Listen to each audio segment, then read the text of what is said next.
Hello everyone, in this video I'm going to show you how to fix messages not sending on iPhone. Actually, it's very easy and quick, but you need to watch this video until the end so you won't skip any important step. So first of all, if you face this problem, the first thing you need to do is to swipe down from the top right corner, and then if your internet connection is not as fast as it might be, you can switch your internet connection from mobile data to Wi-Fi, and from Wi-Fi to your mobile data. So after that, the next thing you need to do is to go to your iPhone settings, then scroll down and find messages. Here it is. Then you need to toggle off iMessage option, and then after a few seconds you need to toggle on it back.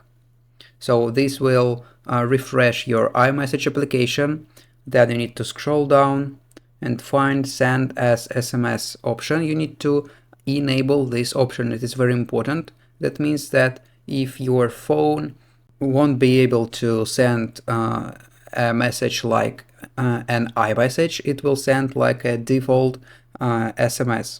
So then if you still got this problem, you can go back to the main page, then go to the top of this page and find general options right up here.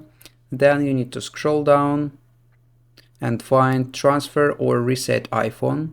Then click on the first option, reset.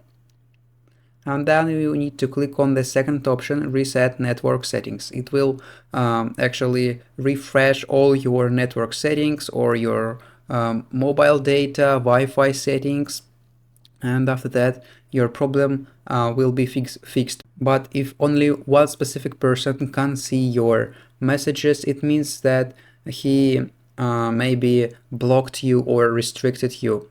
So actually that's all, and that's how to fix messages not sending on iPhone. If you found this video useful, leave a like and subscribe to the channel. Thank you.